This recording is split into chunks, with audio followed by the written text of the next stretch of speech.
You gotta be kidding me.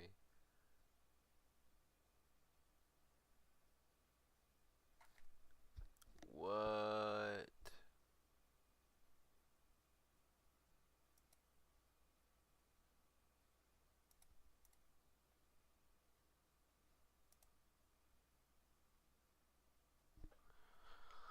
Alright, well, fuck.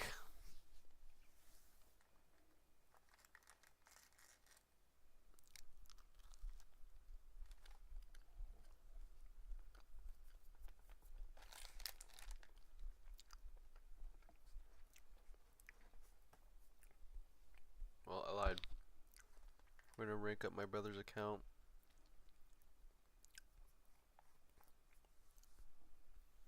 On fucking Arena, I guess. God damn it, brother.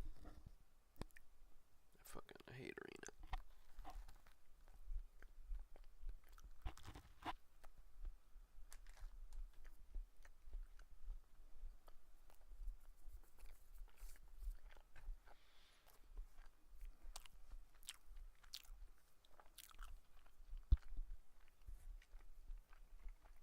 Man, fuck.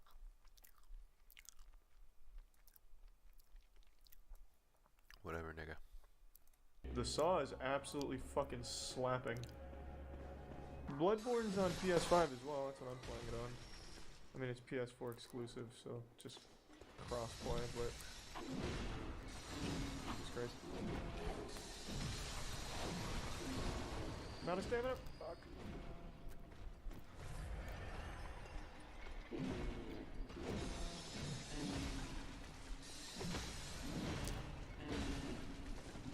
This guy's nuts.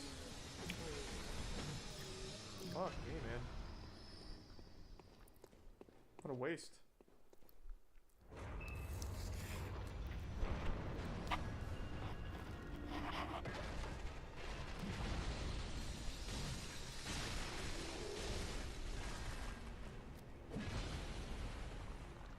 This guy fucking slapped me.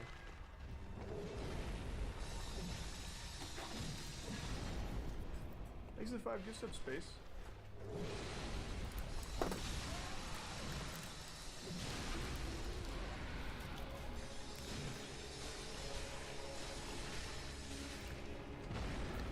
Oh my god.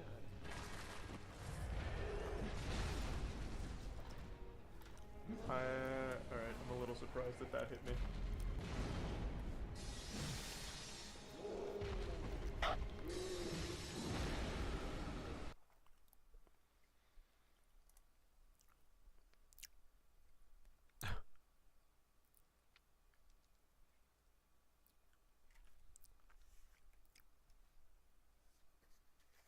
What?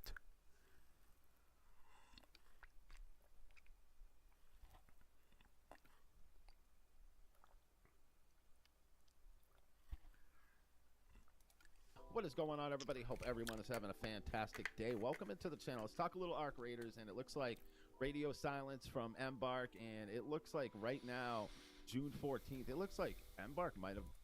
Oliver Tree was one of the strangest success stories in modern music. To some people, he's a creative stuntman. To other people, he's the guy with the giant bowl cut and the tiny sunglasses. To most casual listeners, he's the voice behind some of the 2020's biggest alternative hits, like Alien Boy, Hurt, Life Goes On, and Miss You. And some people, sadly, may only know Oliver Tree for tragically passing away in a helicopter crash on June 14th, 2026. But the deeper you look into Oliver Tree, the more fascinating the story becomes, and the harder it becomes to separate the real person from the character that he created. Kids, if you're watching this, don't do acid. Unless you want to end up like me. A badass dude with a badass haircut. No, if you never heard of Oliver Tree before, that is probably the best way to describe him. A badass dude with a badass haircut. For example, Oliver was so committed to being the scooter stuntman that shocked the internet with every move he made that he literally built the world's largest rideable kick scooter, got it certified by the Guinness Book of World Records, and then rode on it. But Oliver was known for a lot more than just his iconic haircut or his insane stunts. I mean, the guy was doing shows with Skrillex before he graduated high school. He went from dubstep DJ DJ to at one point a hip hop artist to a punk rock artist, an indie pop artist. He did it all. So the question is, where did it start? Oh, I saw your f***ing review. It's not my f***ing question. 7 you gave me. You Suck my dick, you f*** face. You, Anthony, fart face. Now the thing with Oliver is he always put entertainment at the forefront. And that's why some of the stories he tells and the things he says, you almost never know if it's true or if it's just part of his world. And sadly, that would even follow Oliver to some of the final moments and statements of his life. But Oliver's life started off on June 29th, 1993 in Santa Cruz, California. Going back to not really knowing what's true or what's false, Oliver had once claimed that his parents met on an onion field, and that's why he loves onions so much. It's a big part of my, upbringing. My parents, they actually met working on the onion field. I usually don't talk about my personal life, so I don't really like to get into any of this but Okay.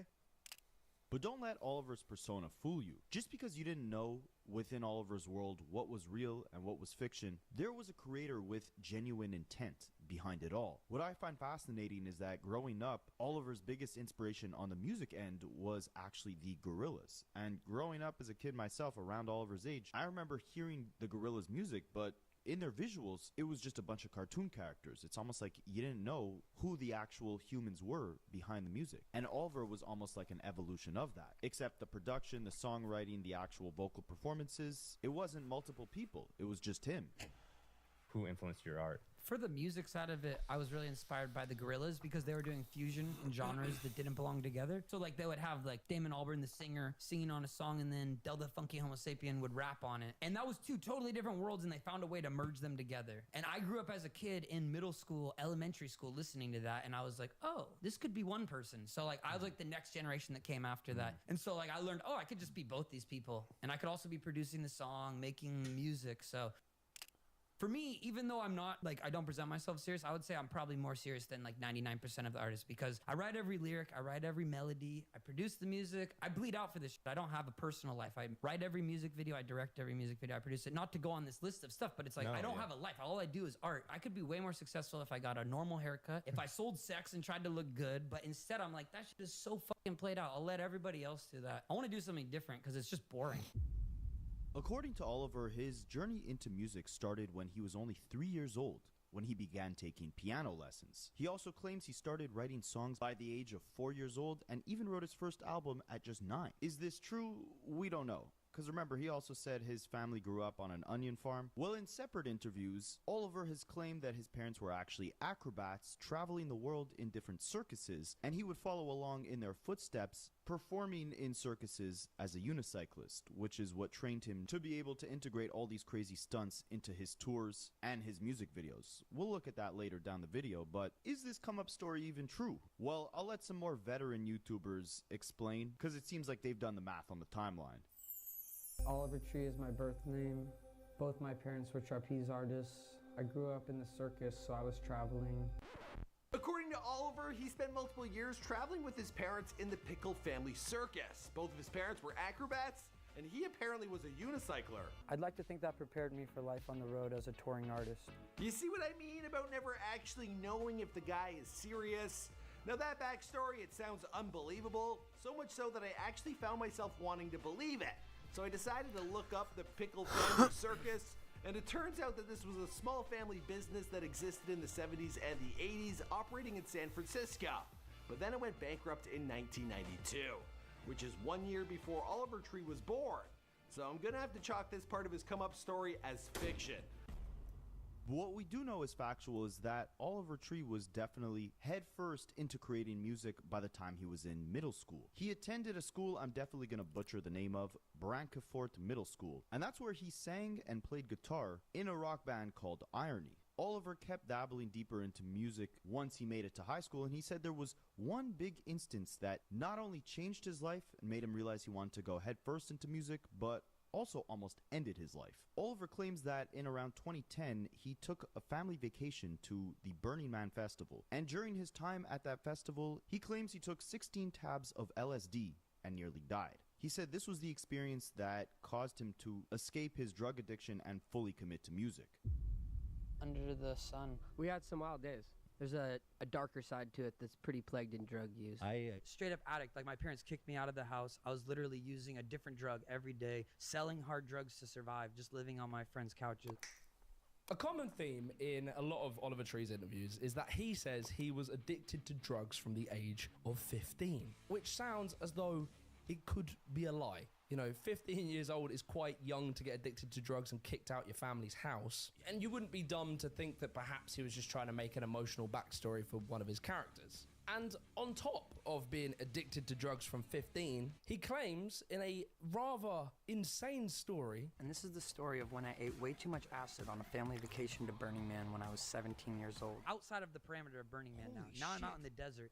I'm hitting my head on the desert floor, trying to open up my head to pull my brain out of my head. Hallucinating these things that I flip over, my body's cut, covered in blood, like cuts on my dick.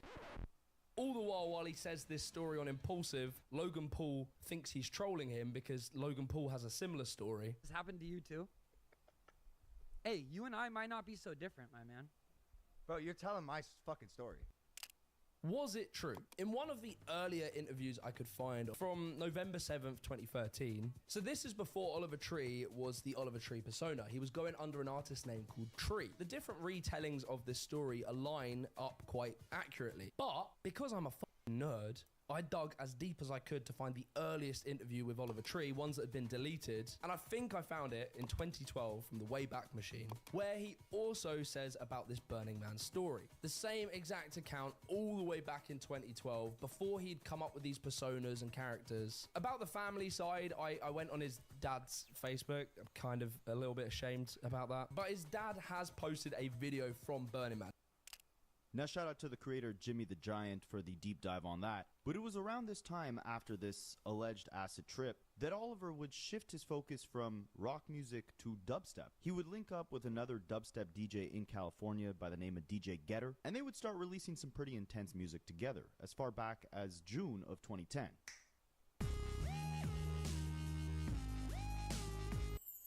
So this venture into dubstep as DJ Krife, this was Oliver Tree's first real music endeavor. And with DJ Getter being one of his collaborators who also knew Skrillex, this granted Oliver the opportunity to open for a couple of Skrillex shows back in Skrillex's prime in like 2011. Like, my first rock band I joined in was called Irony, and it was in middle school. Then I was in a rap group called Mindfuck, and then after that, then I was a dubstep DJ called Krife.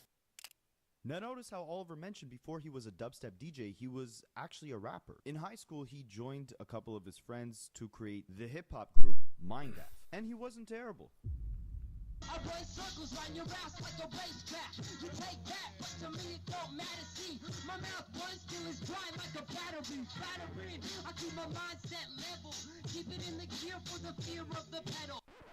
Now, throughout his time as a rapper, this is when Oliver started dabbling into production. He was making the beats that his rap group was rapping over. And while Oliver picked up all these different musical hobbies and talents, he also began partaking in an activity that would define the rest of his persona: scootering. Oliver was actually really talented at scootering, and after partaking in a couple major competitions, at 18 years old, he signed with the Santa Monica Junior Syndicate team, really becoming a professional scooterer, if that's how you say it. So I used to compete professionally. And scooter races? No, it's scooter freestyle, so Oh. tricks. So Wow. I did every action sport in the book. I grew up motorcycling, BMXing, downhill racing, but in middle school, I really started focusing in on scootering. In 2009, when I was 16, I signed with the Junior Syndicate team, so I got on a scooter team, and I was competing nationally around the country. Cap. But I gotta shout out the creator Jimmy the Great again, because like a large chunk of Oliver's story, this part might be a myth. So he has a Facebook post that claims that he started scooting in 2001. In the Facebook post, it has him with a scooter. His face is clearly photoshopped on that. However, when you go on Google and look around for Oliver Tree as a professional, there is literally zero evidence to support it. You can't find anything. And it's weird because considering the fact that from 2007 they were filming loads of videos of them scooting and BMXing, etc., you're telling me that when he went pro, he decided to just film none of it. When I signed with the Junior Syndicate team, I was sleeping on my friend's sofa. 1 week later, I'm in a fucking penthouse apartment. I have a hot tub on my roof. 1 week before that, keep in mind, I was eating top ramen noodles for a month straight. Flash forward, 1 week later, I'm eating fucking caviar with a mini fork. Pro scootering in the 2000s would have probably made you the same money as working at Tesco. So him claiming he was in a penthouse suite eating caviar, it's just hard to believe. Cap. But then there's this video in 2018 called Oliver Tree's Scooter Pro, Knock it off!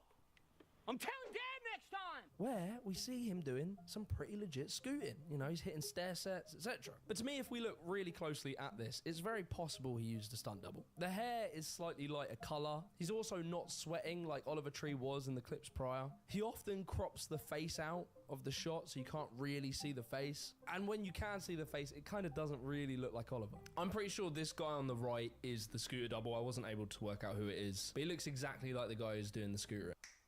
And another key video to me is the roof drop video, because that one, again, people really believe that Oliver did that. But there's no clean shot of him rolling in and rolling out. It's cut at 2 points where easily you could have put a stunt double in. But then we have the claim that he does scoot in his live shows. You can't argue with that because it's clear that it's him. Oh, I always do scooter stunts. That's a signature thing. See, that, if you fucking rode your scooter off a DJ booth and then picked up your guitar. I found this clip of him doing a 360 on stage, and that is genuinely him. For sure it's him. But then we have this clip.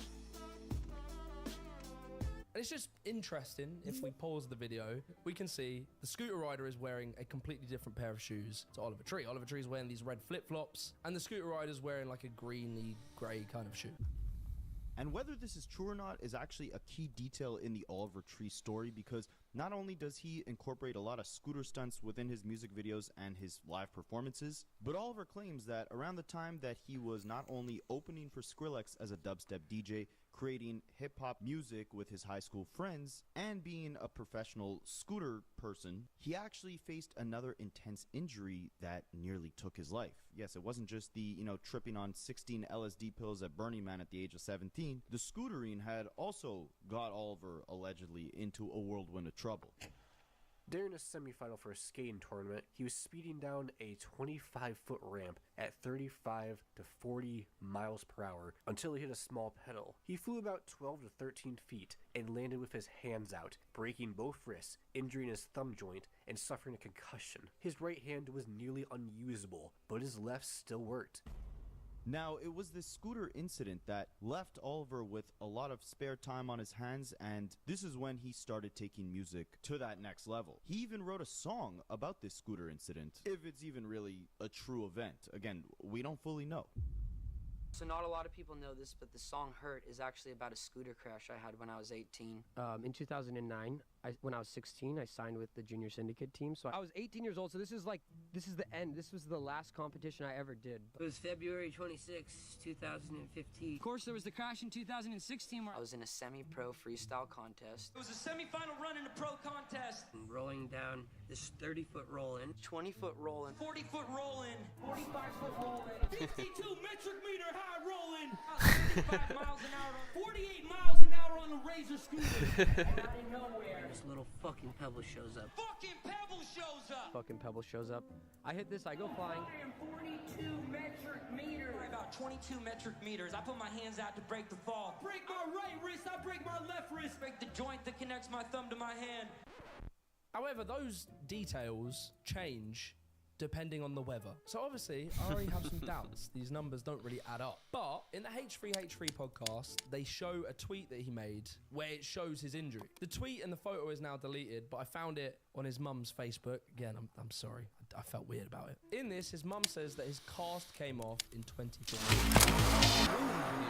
He claims the crash happened 2016 where I broke my left wrist. But now they have proof. They show an article from a newspaper. However, the article is fake. Here is the real article, and in this article, it was a woman. Oliver Tree changed the she to he. Spicy. I would believe that he probably had obviously some kind of injury, thus the photos of him in hospital, etc. And it's very likely and possible it could have been to do with extreme sports. It could have been to do with scooter. But he's taken some elements of truth and then added a lot of bullshit to it. Nobody ever knows when you're serious. Last question. Trolling us. I think he's trolling. Are you trolling? Yeah, I wish I knew if you were telling the truth or not. Again, shout out to the creator Jimmy the Giant for debunking a lot of these theories. I'm going to leave a link to his video in the description of this video. But one thing that was true with Oliver was his love and his talent in music. And it didn't start off with the crazy stunts and personas. A lot of his earlier work was a lot more stripped back. He left the dubstep scene and transitioned into more softer alternative music, even changing his artist name to the name Tree, which was his real middle name. And in 2014, he released his debut album, Splitting Branches.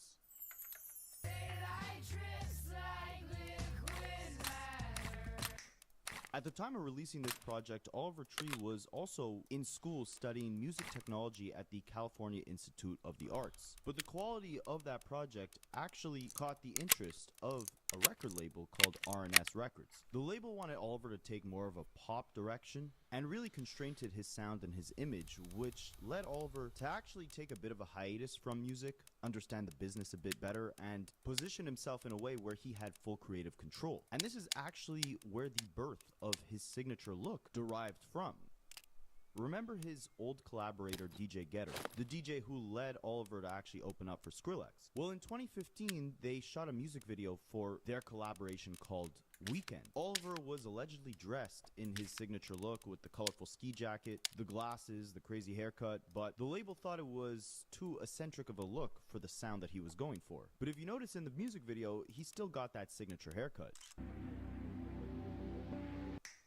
Now, if you guys remember 2015, you definitely know about Vine. And DJ Getter, Oliver's collaborator, he was posting a lot on the platform. And it was during this time where Oliver's character Turbo had been born. He shot one of those classic 6-second Vines with Oliver, with the haircut, the glasses, and everything. And from there, the persona was cemented. What's up? My name's Turbo. I'm 32 years old. I love to dance, and I sell ecstasy to children at raves. Hit me up. This video was posted to Vine in 2015, right when Vine's popularity was at its all-time high. At this point, he was living with famous influencers Tanner Patula and Nick Coletti. Coletti was a comedian and actor with high potential, and Patula was an up-and-coming DJ. They helped Oliver continue uploading skits as Turbo, and he was gaining popularity with every video.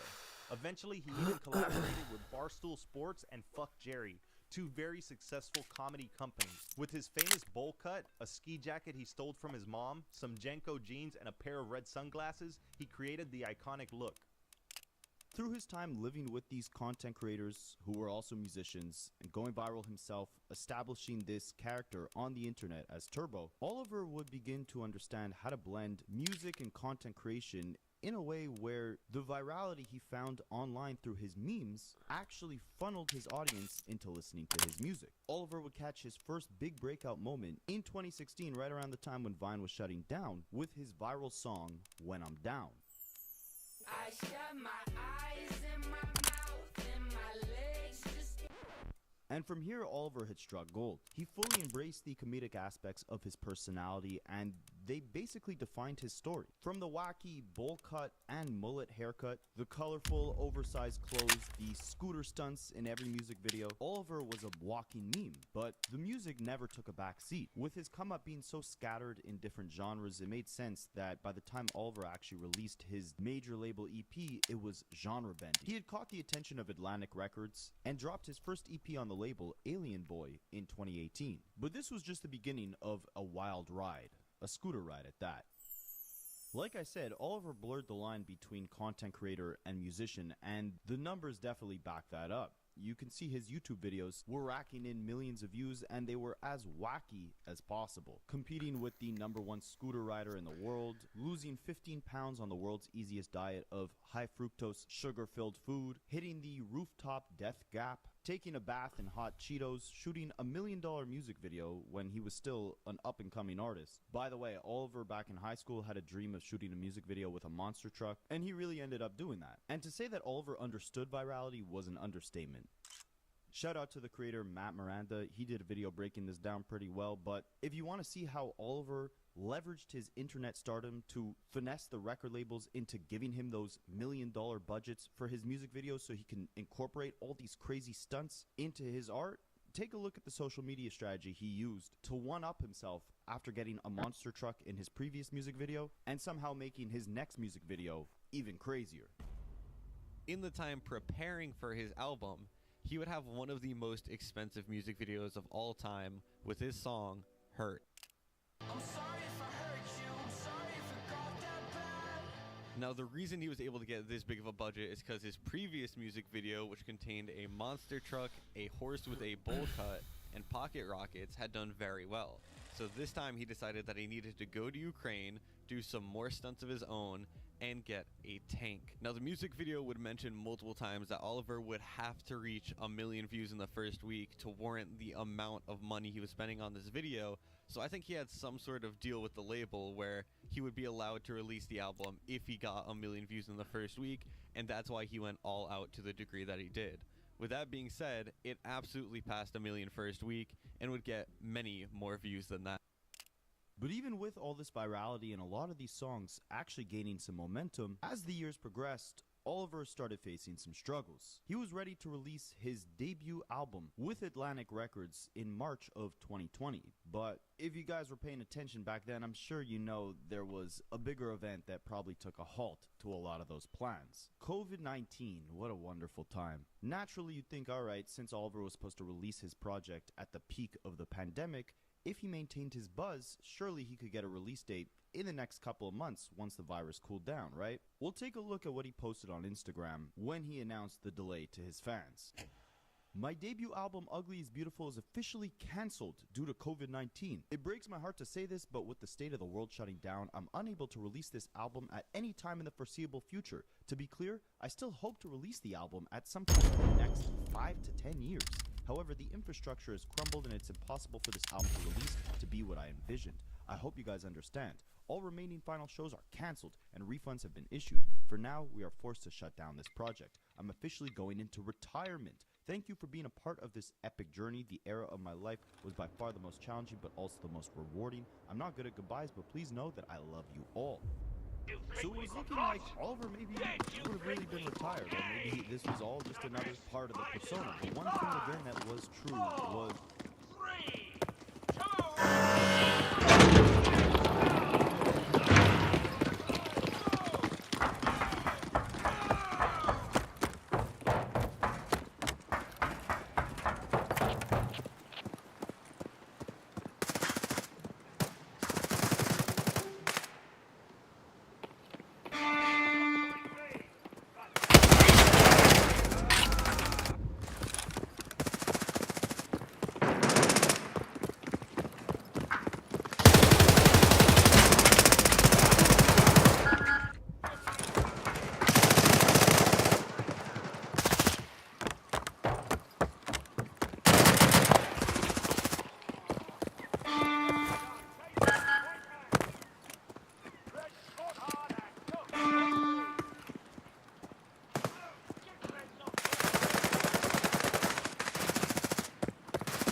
Was just like when he was a college student frustrated at the first label that had signed him, Oliver cited his differences with Atlanta Records at this point in time being a big reason why, at the cusp of truly making it as a musician, Oliver had now decided to retire.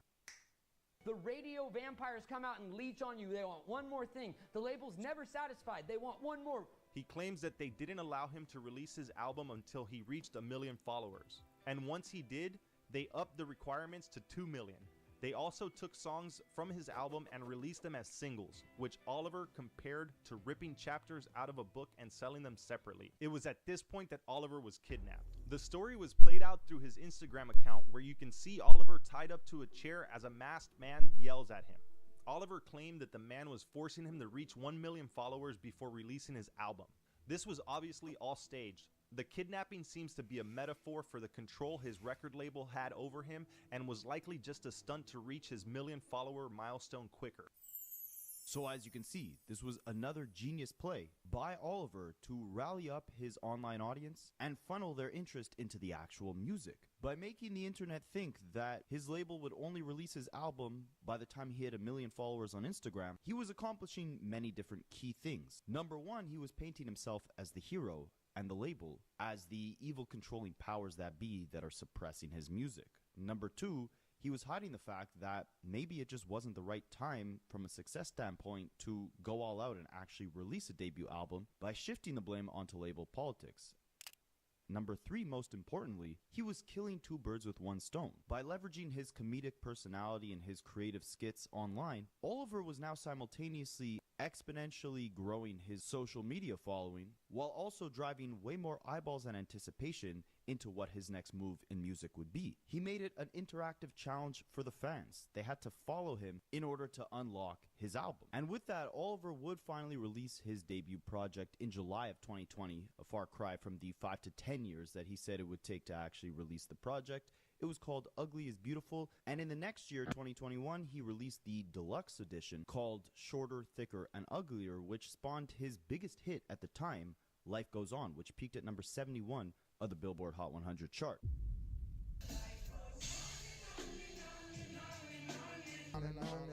That song sucks. The original lyrics was Life Goes Onion, and then basically there's this other song called Life Goes Onion, so the label made me change the lyrics. Are you serious? I'm dead. Are you an Onion fan? I love Onion. It's a big part of my, upbringing. My parents, they actually met working on the onion field. Amidst all the public personas and the world he built where the line between truth and imagination was blurred, one thing most definitely was factual. Oliver had a very complicated and slightly disadvantageous contract with his record label set up. Because his music videos were so over the top, they required a massive budget. Money that Oliver didn't necessarily have himself. That's why he always felt constrained to staying with a major label, because they were willing to put up the investment behind his crazy ideas. But with that came a massive hit to Oliver's own earnings. He actually claims he only makes $80,000 from the dozens of millions of dollars that his music generates. Basically, I'm put into this crazy contract where 5 albums, which is, the first album took me 4. It's time to kick off this celebration of death. Let's welcome the fighters. Let's win this shit, boys.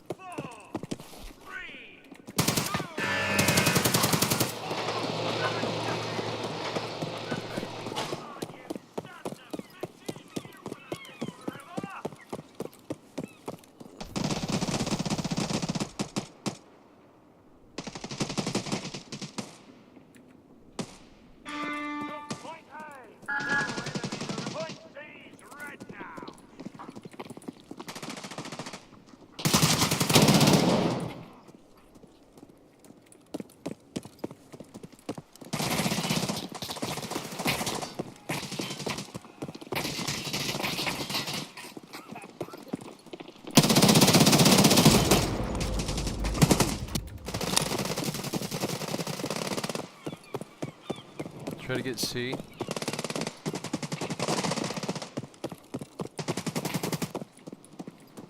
And hold A and C.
him off B.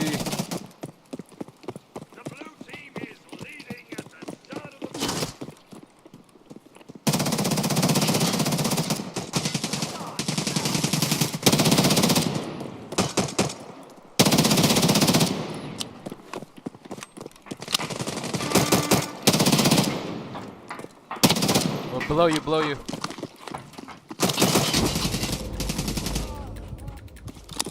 There's a couple going to B right now.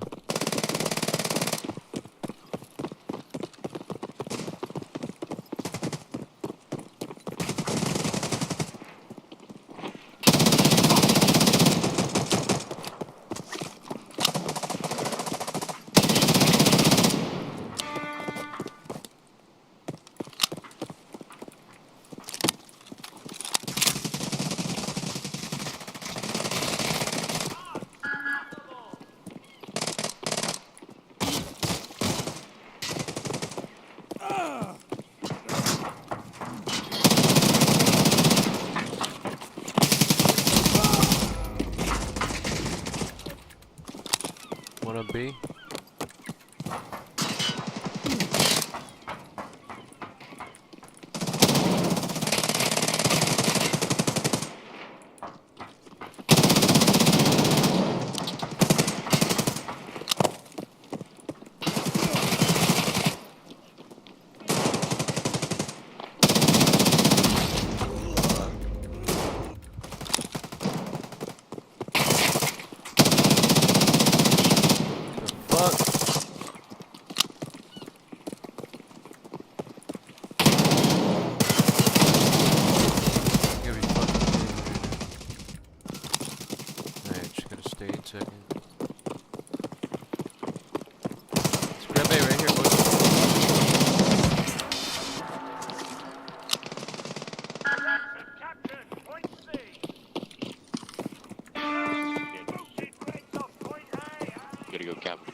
Their teammates are fighting each other. We can easily win.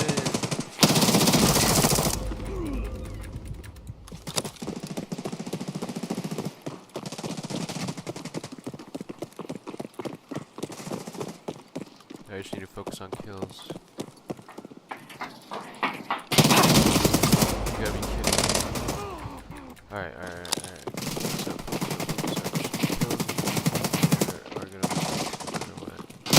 Fuck me, dude, come on. Come on.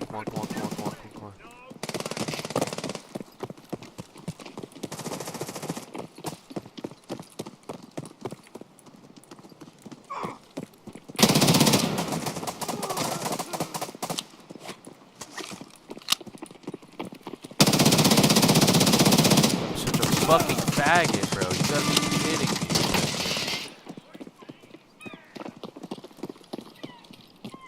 Where are they going?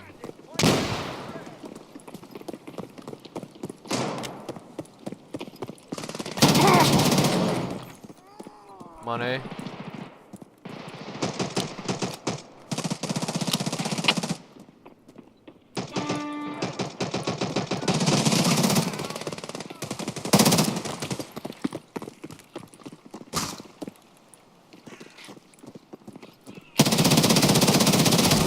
The fuck is this lag, bro?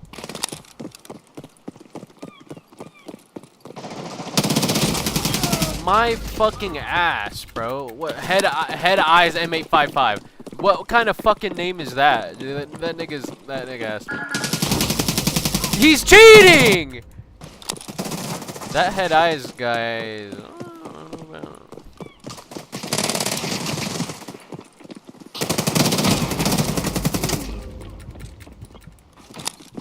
There's two laying down on B.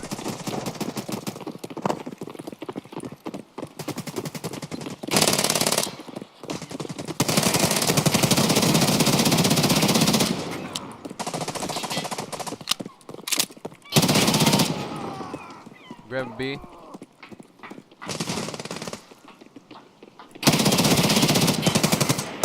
Fuck, dude! How? I can't do everything. Let's grab A, boys. A and C.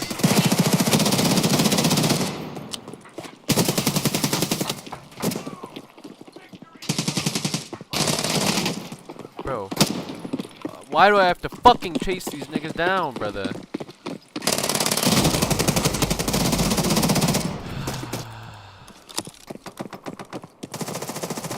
I'm going to A. They're not even defending the points.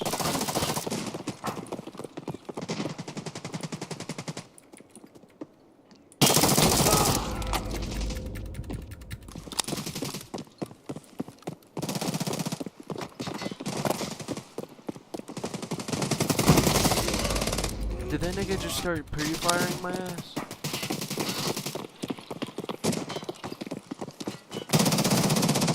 Thank God, teammates getting A. Okay. Thank you, Lord Jesus.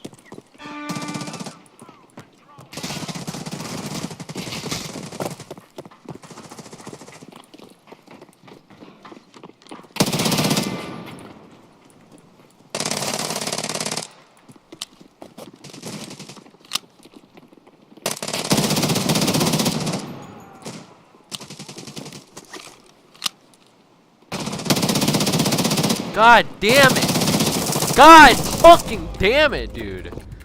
6 hits? 6 hits. Trolling me. Fucking trolling me.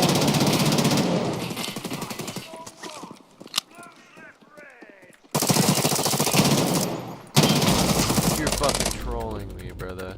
Nigga's shooting at his own fucking teammate. Alright, all you gotta do is just get a couple more kills.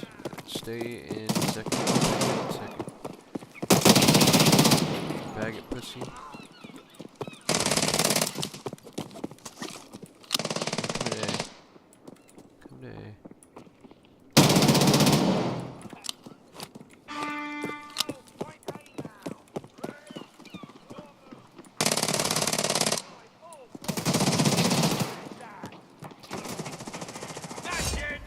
Did I do it? Nice. Let's go. Got it done for you, Brady.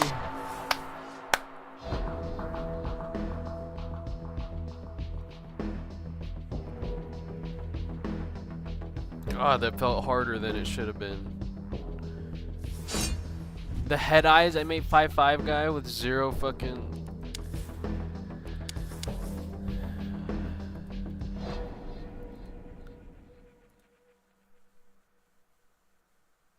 His whole name being Head Eyes M855. What, does he only play this? Like, I don't believe it. I don't believe it. I don't care if he went 18 and 21.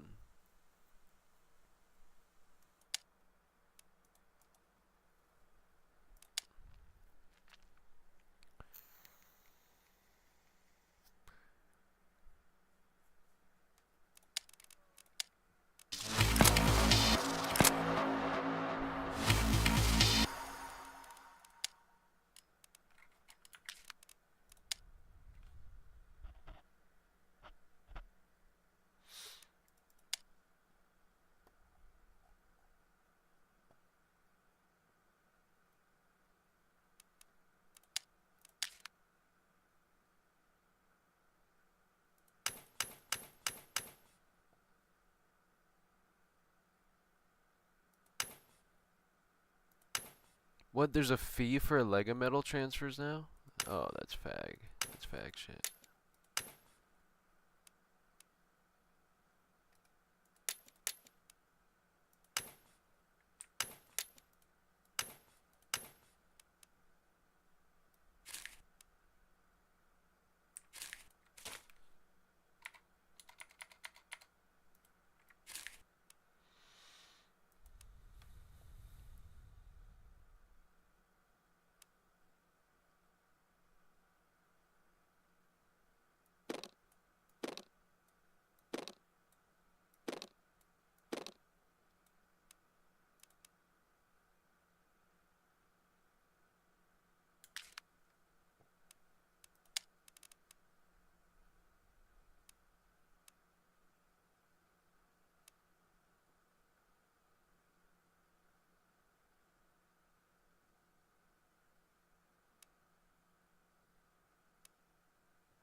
66 headshots is crazy.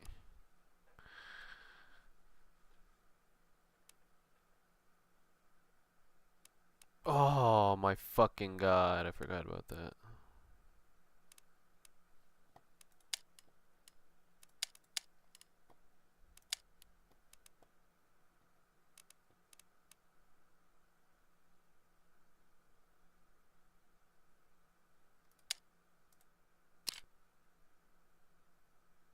It's got 800 RPM. I mean, that's the same thing as a fucking... Literally the same thing as a fucking M4. 4 years to put that in perspective. The other ones I've been moving faster. So it's like a 20-year contract. Probably like 10. And but you think eventually it won't be like that where people aren't. Well, gonna I be think they're getting already these- shifting it, and I waited on the publishing side. When you sell music, it breaks into 50-50. Half is the masters, half is the writing, which is the publishing.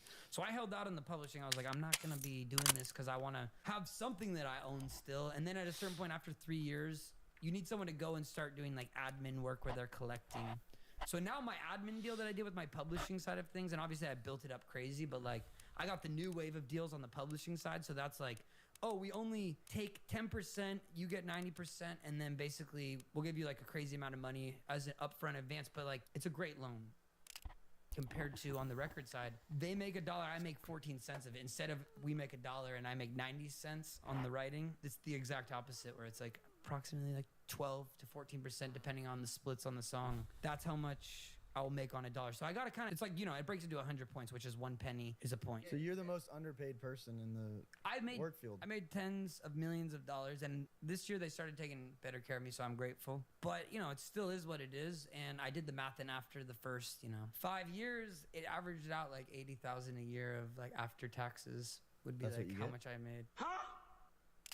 It's not bad, but when you make like $20 million and you make 80 grand out of that a year, I know it's how that pretty feels. 20 million. How did it like just all the? Well, they basically are just like, you never recouped. That's the whole model, is like you have to really like dig in and see. But the idea is they give you money up front. But if they give me 100 grand, I basically have to pay them back $1 million, because every time I make $1, I'm not making the dollar. I'm only making the 10 cents on it. So it's like the model is just set up for you to, whatever money they give you, it's just the worst loan you could really ever have. I mean, people can kind of do it without them. They become archaic, and I still need them because I make music videos and my videos cost millions of dollars. Yeah. And so I need the support of the label to be able to make this kind of stuff. Technically, there is a point where I could get investors or hopefully make enough money that I could self-fund. But for someone like me who makes heavy music video content and like filmmaking, that shit is so expensive. Like I show you the video that came out yesterday and you're like, I could make this for 20, but like, I don't know if you have the awareness that there's like 30 people there and you have trucks and all this stuff.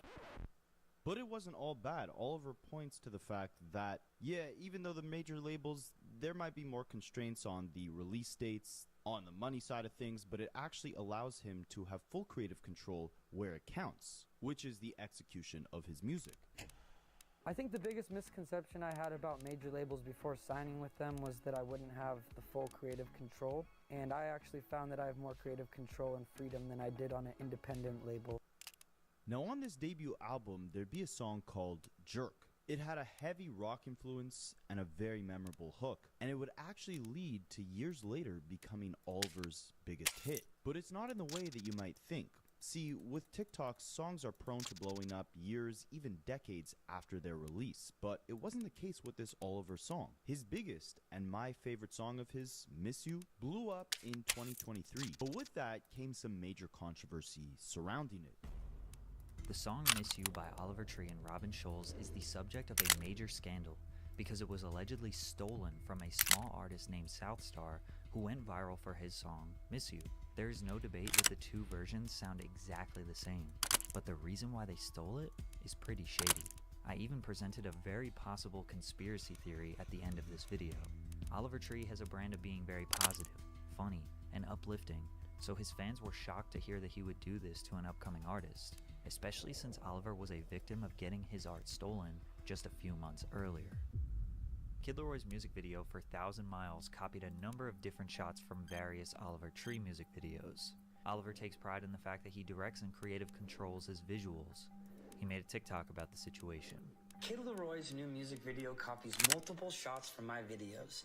As an underground indie artist who writes and directs their own music videos, I am so sick of big artists ripping me off. Now, I know it's not Kid Leroy's fault, so I looked into the director, and it turns out this dude follows me on Instagram. Coincidence? I think not. He also said in a tweet, "They steal that many shots and thought I wouldn't notice?" A lot of his fans thought this was satire, especially since he was identifying as a small indie artist, which isn't true since he's signed to Atlantic. But in an interview with Rolling Stone, he seemed to be a little bit serious when he said, "It just seemed a little bit odd that even the framing is exactly the same. It's a lot easier to just build off the things that already exist and flipping it than doing something new." Obviously we can't know the tone of the text, but he didn't really seem to be joking. But you should consider that a huge part of Oliver's brand is rooted in comedy and meme culture. The beauty of Oliver Tree is that 50% of people know he's joking and the other 50% don't, and I absolutely love it. Ultimately, he went on the H3 podcast to talk about the Kid Laroi controversy, and it became apparent that he was leaning into this to get views, and he most likely planned this with Ethan since they have been friends for many years. But this wasn't the first time Oliver leaned into the whole stolen song controversy for promotion. While rolling out his song Cowboys Don't Cry, he made a TikTok claiming that Lil Nas X and Columbia Records sent him a cease and desist, that he was copying Old Town Road when his song sounded absolutely nothing like it. He even made a fake TMZ interview. This one is pretty obviously a joke, but still captivated a lot of people. Reach out to you. Lil Nas X, he's been jacking my he stole some melodies from my song a couple years ago. Lil Nas X, you know where to find me, bro. You can give me writing credit on that song if you want to, and you'll be hearing from my lawyer, Jeremiah Jeff. Oliver is a master of manipulation. He knows that selling records is almost entirely based on social media attention, and he is a great storyteller. He knows people are infatuated with controversy and being exposed to the dark side of the music industry. His 2020 album rollout began by him saying that the label wouldn't let him release it until he hit 1 million followers on Instagram. He reached it with ease. Then he said he needed to hit 2 million. I have no interest doing another album. This is the last album I'm putting out as Oliver Tree. This is the last time I want to have to go through this cycle of doing all this promotional bullshit.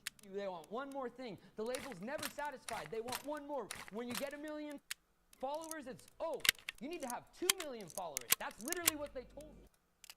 Ugly is Beautiful, which was released in 2020, was supposed to be the final album, and he would quit music to pursue a film career. He claims that he spends 90% of his time promoting and not actually making music, and although he seems upset about it, we know promoting his music allows him to practice his love for storytelling and videography. Plus, it wasn't his last album. He just built up the story to rebrand, kill his old image, and build a new image for his next album, Cowboy Tears. But the controversy around Miss You, which is on its way to becoming platinum, isn't a big marketing campaign. This time, it's serious. I can't play a lot of the songs for copyright reasons, but even a short clip will allow you to hear the similarities.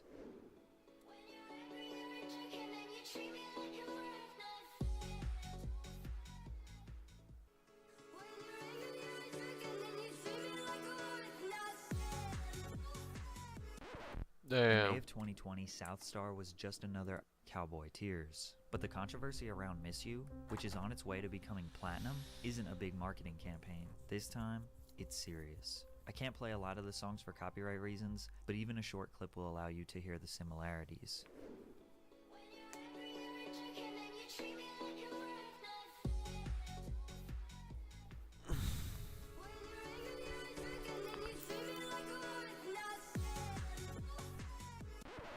In May of 2020, South Star was just another upcoming producer slash DJ from Berlin that nobody knew. He remixed and reworked an old Oliver Tree song called Jerk into an uplifting dance track. At first, he did not get permission to remix the song, just like the millions of other remixes out there. So he posted it, and basically nobody heard it. But after popular German rapper Young Hearn posted a clip of it on his Instagram story, it started gaining traction. Once TikTok got a hold of it, the song exploded. B1 Records, imprint of Sony, reached out to South Star and said they loved the song and they could get the publishing rights cleared so that he can legally keep the song up. He signed with them, took down the original, got the song cleared with all three songwriters of the original song Jerk, in which those writers were David Pramick, Marshmello, and Oliver Tree. South Star re-uploaded the cleared version on July 30th. 6 days later, Oliver Tree and Robin Scholz, who is a world-famous German DJ slash producer, co-released their version of Miss You, which was the same name, same melody, same tempo, same pitched up vocals, and even the same length, 3 minutes and 26 seconds. This led everyone to believe that at some point Robin Scholz heard the song, made a one-to-one copy of it, and leveraged his status and previous working relationship with Oliver to step on Southstar and get the official remix. To make things even crazier, on October 12th, Southstar posted the sped up version of Miss You, and 5 days after that, Oliver posted his sped up version. Oliver fans rushed to his defense and say, okay, he didn't steal anything, it was Robin Scholes, which is most likely true. However, Oliver did have to clear Southstar's version, so he did hear it. Plus, suggesting that Oliver never heard a viral remix of one of his older songs, then coincidentally worked with a world-famous producer to remix track 11 on his 2-year-old album and made the exact same sound, is cap. Oliver was well aware of Southstar's version, and he knew what was going on. He made a business decision. Work with a world-famous DJ who has tens of millions of monthly listeners, rather than give an opportunity to a hardworking kid hungry for a shot in the music industry. It's just insane that they straight up copy-pasted the whole song and didn't give Southstar any type of credit or financial compensation. Plus, Atlantic Records didn't even deny that they stole it. When Southstar released a statement saying it was disappointing for me to see an exact copy of my rework Miss You is up under the name of another famous producer, Atlantic responded with, Oliver Tree and Robin Scholes' version of Miss You is the definitive version of the song that uses both the recording and underlying composition from Oliver Tree's original track Jerk. Southstar remixed Jerk without permission and released a version with re-recorded vocals to avoid fully compensating Oliver Tree and his label. This is cap. Southstar most likely re-recorded the vocals for quality purposes, but he did get permission to release the song, and in exchange, he gave up 100% of the publishing. Yes, 100% to the 3 songwriters, which means that the songwriters, which includes Oliver Tree, are making almost the same amount of money on both versions of the song. Southstar's at 90 million streams and Oliver's at 200 million streams, plus the 2 sped up versions. But most importantly, Atlantic's statement did not address the fact that they made a 1-to-1 copy of Southstar's version. They stole the song. However, it was Oliver's song to begin with, so he can do whatever he wants, right? Unfortunately, that logic is flawed. It's Oliver's lyrics. Every song has 2 components, the composition and the sound recording, which is also known as the master. The composition consists of lyrics and melody. The sound recording is everything else, beat, percussion, bass, guitar, vocals, etc. Southstar changed every single component of Oliver's Jerk sound recording. New beat, new rhythm, new melody, new instruments. He even got someone to re-record Oliver's vocals. He completely transformed the song, therefore it is Southstar's song. There is no debate.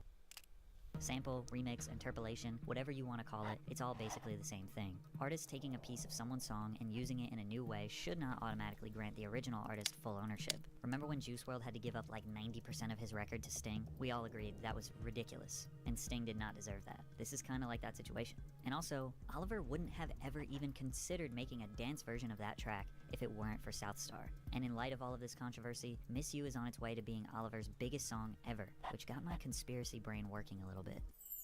I mentioned 2 other instances where Oliver leaned into the whole stolen song marketing strategy. I also found it interesting that Robin Scholes and Southstar are both German EDM producers/DJs. Also, remember when I said that German rapper Young Hearn was the one who posted this song on his Instagram? How did he even find it if Southstar was a nobody? Is it possible that from the very beginning, Southstar worked for Robin, maybe as an assistant producer, or even a ghost producer? They made this remix of Oliver's record and sent it to him. Oliver came up with the stolen song marketing strategy. They had Young Hearn post it for promotion, then planned all the controversy from the beginning. Also, remember that Oliver owns all the publishing for both songs, so he's getting his bag no matter what version you decide to listen to.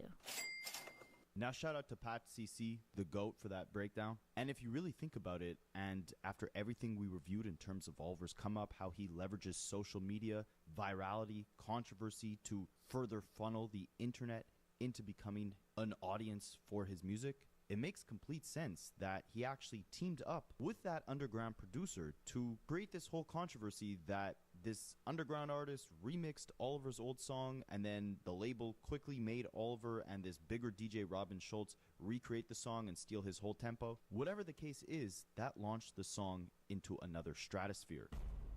At this current moment, the song is almost at 700 million plays on Spotify. It's one of the biggest hits of the 2020s decade and cemented Oliver into global superstardom. This led Oliver to explore the world, touring all his music, but also exploring new career paths. He teased retirement once again, stating he's a storyteller and music just isn't enough to produce the stories he wants to tell. He teased the idea of becoming a filmmaker, and even thought of going into wrestling, becoming a model, and getting back into belly dancing. Yes, he claims he was a belly dancer in a previous life. But even with that, Oliver would still continue to release tons of projects throughout the 2020s decade, all encompassing different genres, looks, personas. He even made a country album in 2022 and started beefing with Lil Nas X over it. The final project that we received from Oliver came in April of 2026 called Love You Madly, Hate You Badly. And, of course, it didn't come without its fair share of controversy. I just got word that my album is no longer coming out. Love You Madly, Hate You Badly is officially canceled, and I'm parting ways with Atlantic Records. Behind the scenes has been nothing short of a nightmare. I have no marketing budgets for music videos, no digital ad spend. Nobody really cares in the building, it seems like. I made a lot of money for Atlantic Records, and they don't seem to remember that. I have gotten no support. They forgot to ingest multiple songs into the system, which means the songs didn't come out. I had a Valentine's Day breakout song that didn't even get released because someone forgot to put it in. I don't really understand how that's possible. I've made them tens of millions of dollars, but they don't remember that. So, the music is owned by them. The remainder of the music will not be coming out. I will always continue to make music. Thank you for everyone who's supported me. I can't wait to release more music at some point at a later time, but for now, there is nothing on the horizon. I'm so sorry, and I love you guys. This was a video Oliver put out right before the album released. After seeing everything we reviewed in this video, you might think this was another publicity stunt by Oliver to rally up the internet in support of him while he fights off his record label. However, the tone of this video was a lot different. Oliver's look was stripped back. No crazy colors, no crazy hijinks. It was almost like he was sending a warning to his fans that the label had put the brakes on funding everything about Oliver Tree. And that would be apparent by the numbers.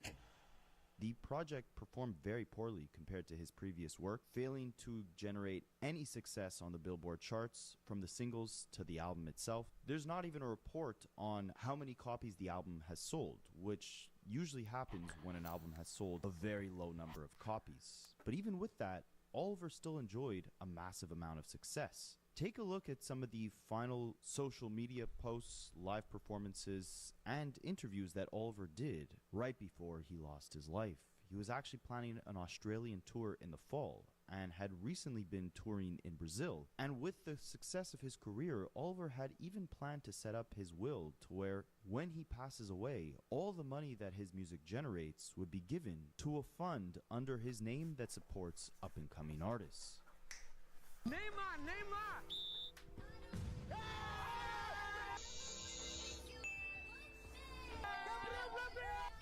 244, bro! Yeah! Brasil campeão! I'm not searching for a picture. Here we go, there we go. And so when I die, I've set it up, my will is set up that when I pass, my family, no one's gonna get a penny. If I have a wife or kids or anything, not getting a f***ing penny. I'll get my kids through college. That's the agreement, but they're not gonna be a silver spoon. They're taken care of because my dad worked on some stuff in the 2000s. When I die, all the money's gonna go back to artists. So I've set up a foundation. It's called Dr. Oliver Tree's Art Grants for Baby Geniuses. And it's set up so that basically the interest generated from my music will take mostly that, but there's also room for other money because when I die, my art will continue to have residuals and probably be worth more than it is now. People will finally appreciate my stupid videos and my stupid songs. That's when people appreciate you when you're not there anymore. Anyways, they might not. It doesn't even make a difference. But historically speaking, artists' worth go up after they die. So the art will continue to make money no matter what. Now sadly, at just 32 years old, Oliver Tree would end up losing his life. CNN Brazil reports that while Oliver was in Brazil, he would take a helicopter ride. And while he was in that helicopter, it would collide with another helicopter on the morning of Sunday, June 14th, 2026, and would take the life of all 6 people that were on board. Rio de Janeiro's military fire department said that one of the helicopters crashed on the parking lot of a car dealership where several electric vehicles were parked, igniting a fire that was extinguished. I'm going to play some footage of the aftermath of this crash. So just a trigger warning, you're going to see some very intense imagery in the following clip. Feel free to skip 2 or 3 minutes ahead if you want to avoid that. And as well, you'll also see interview clips with some locals in Rio de Janeiro, and of course, they're speaking Portuguese, so the English captions will be placed below to translate what they were saying on what they witnessed throughout the situation.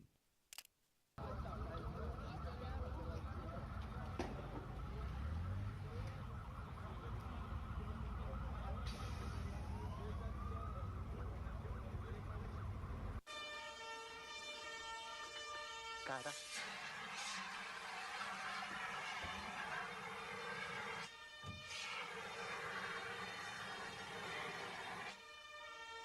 Infelizmente, foram encontradas 5 vítimas sem vida na primeira aeronave, que estava em chamas, e uma vítima sem vida na segunda aeronave, que não estava em chamas. Então, um total de 6 óbitos no local.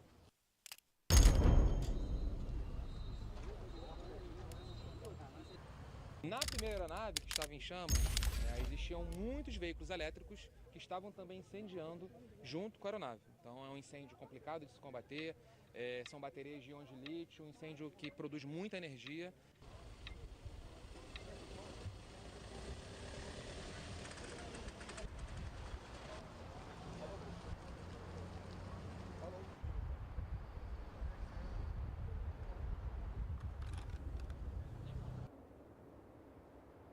That's fucking horrible.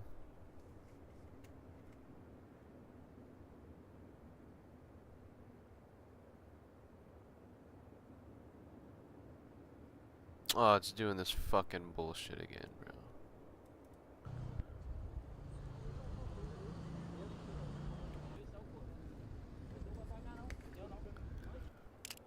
Foi barulho assim, tum, aí depois foi outro estrondo bem alto e foi aí que a gente saiu pra poder ver o que era, e quando a gente viu, eram uns destroços voando, porta, e a gente...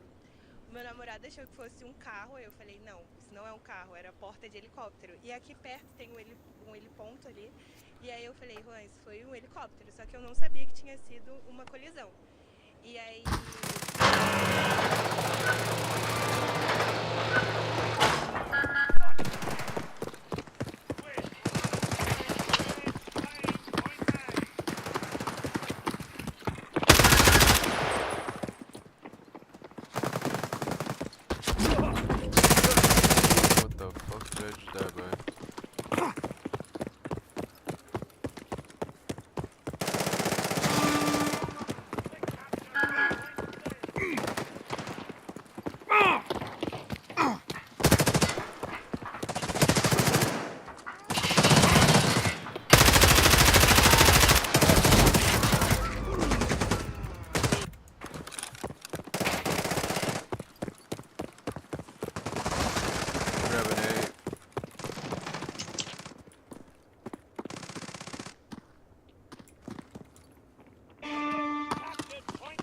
Nice comeback, boys.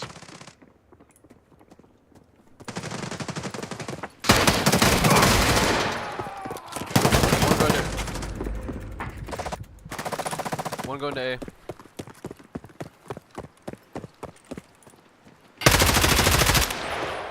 A's good. One going to A.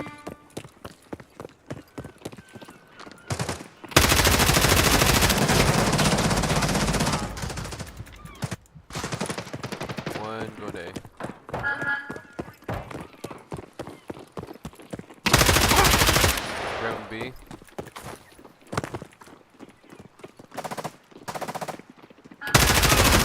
Fuck.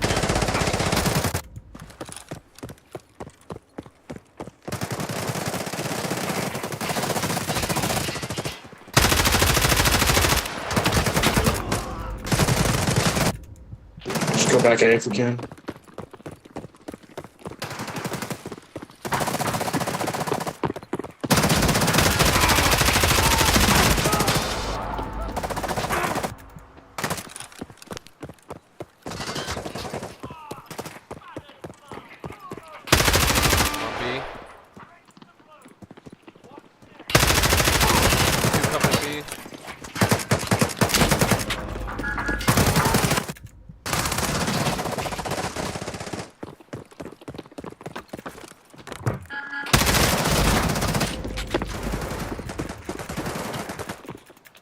Try to push C here. Push Bravo. Fuck. I got Charlie. One on A.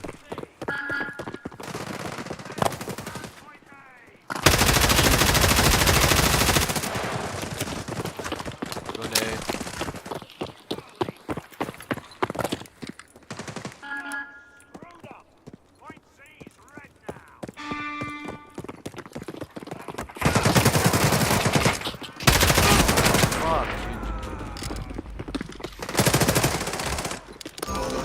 Get Charlie here. Getting A. Let's go to B after C.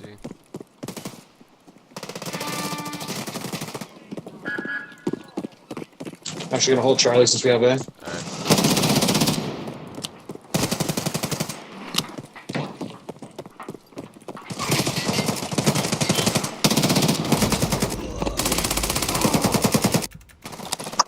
Just keep stalling this out, boys. Yeah, I'm gonna try to go hold A.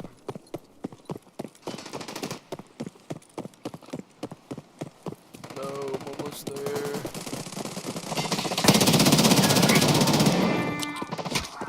Grabbing A.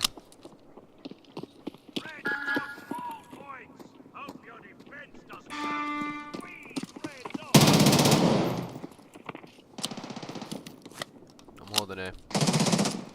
I'm just gonna keep holding Charlie here.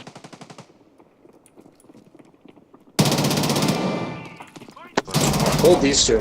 Hold these two. I just died. There's two on A.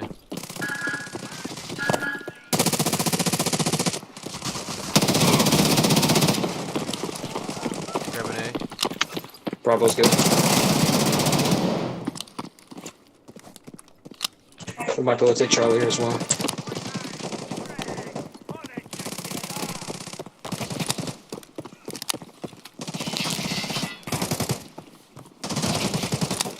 I got Charlie. Focus on from Bravo. Got him off B. Nice, good stall, good stall.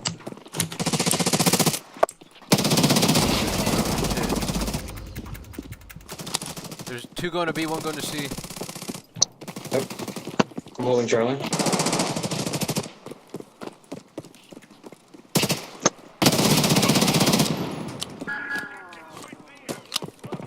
Holding A. Nobody coming Charlie right now. There's like 2 or 3 coming A right now.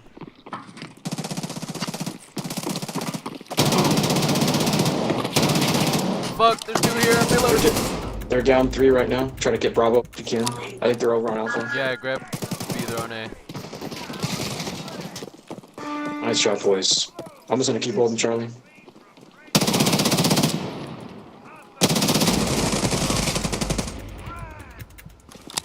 There's a couple coming to B. Maybe coming Charlie. I hear at least one. Yeah, Bravo. Good stall. Good stall. There's 2 on B.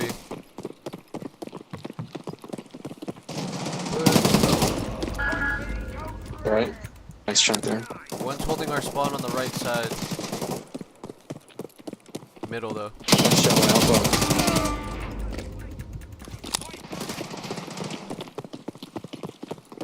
Two coming Charlie right now.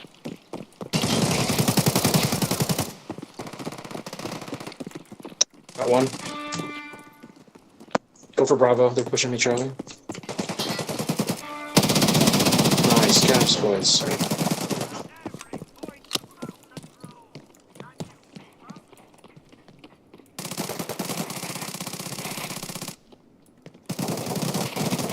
Holding A. Just don't even come Charlie. I'm just gonna keep holding this. 2 or 3 coming.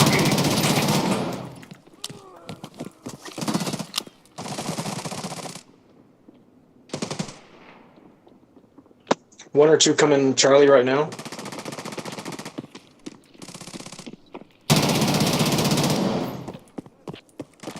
There's a...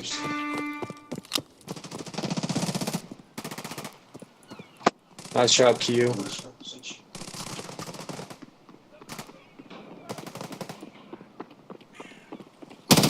Lots on...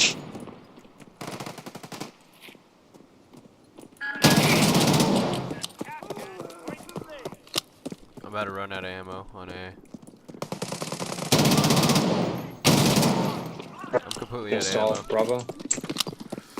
I gotta go get ammo.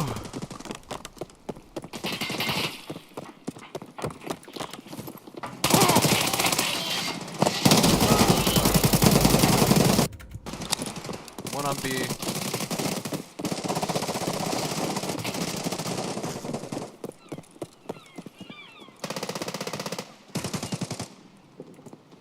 Nice stole.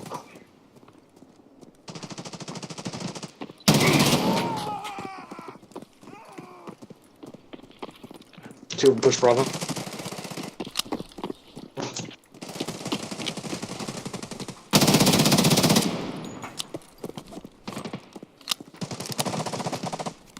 Good stall. They might take Bravo here. Someone go Charlie.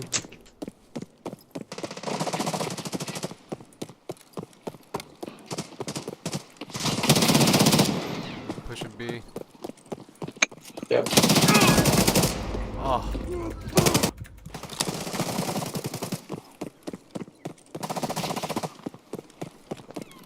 We're off 3 right now.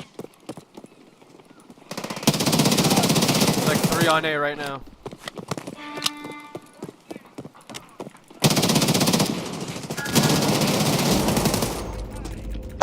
We have such a lead here. We really have to fuck this up to lose. Get him up B, but I'm going to C. I'm almost a Charlie myself. I got Charlie cleared.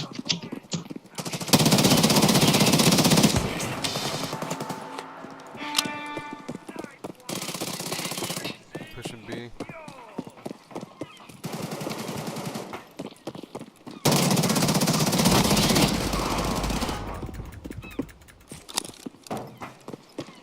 I'm gonna go to A.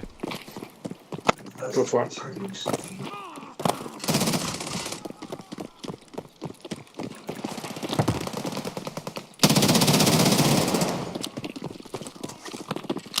We got A.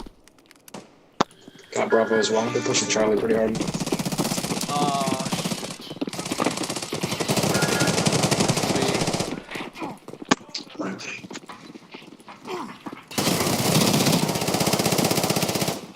He's there.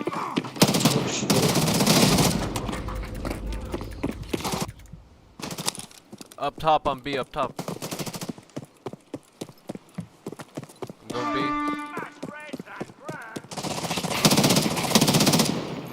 Behind you, whoever's on B.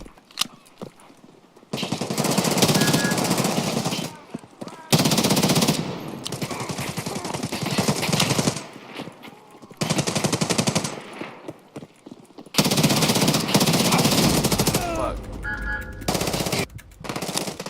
One on A, or B, sorry. I got B. Let's go.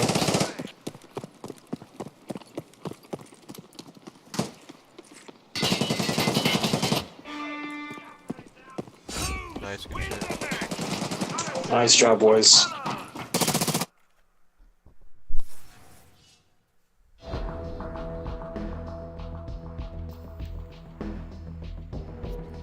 Fuck, I forgot to switch to assault. God damn it!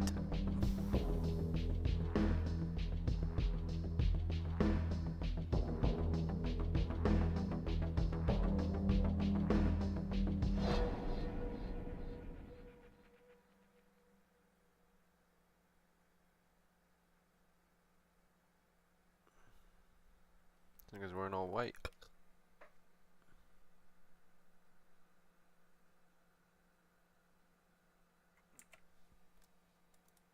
Fogaréu e aí ligamos pro bombeiro, o pessoal do condomínio, né?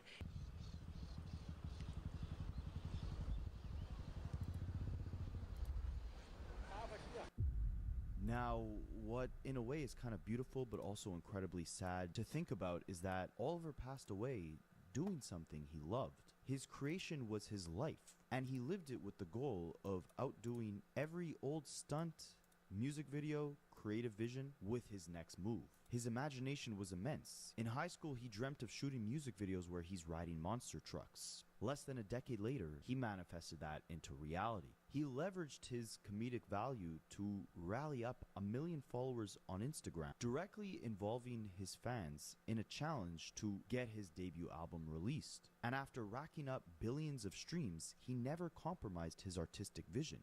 In fact, even when his music was generating dozens of millions of dollars, he took pay cuts in order to keep himself on the major record labels so that they could continue funding his $1 million music video visions. And even though at the end of the day he may have only taken home $80,000 a year because he was never willing to sacrifice his larger-than-life artistic vision, he had decided before he passed away that all the money that his music generates, all his own personal profit, would end up going to a fund that he started to support up-and-coming artists like himself.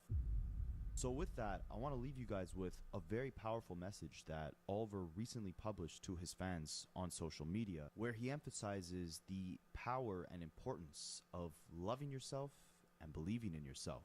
And with that, rest in peace to Oliver Tree. Mind you guys that is not the only option. Being ugly is not that bad, and as a guy who's incredibly ugly, roughly a 2.2, 2.3, life is really epic being ugly. And no matter how strange you think you look, no matter how ugly you feel, you're actually incredibly beautiful. You are actually perfect as you are. There's always going to be one more thing you want to change. Oh my God, I'm getting older, I'm getting wrinkles. Who cares? That's building character. That's what makes me. That's the part of myself that adds value to me. I don't look like anybody else. That is beautiful. Just learning to love yourself is the job. It's in here. This is all a facade. This all fades. And when you're doing these things to try to impress other people that you don't even care about, why? What reason? A lot of people need to hear this message. You are beautiful. You are amazing. Learn how to love yourself. Learn how to embrace the imperfections. That's you. You don't need to change you for other people that you don't even like. You're dope. You're beautiful. You're perfect. Someone needs to tell you. And it's going to be this ugly guy. Guess what? Power in numbers. We are an ugly army. We're ugly maxing. Who needs all this other stuff? You are you. That is more than enough. You are perfect. Don't listen to anybody else. You're enough.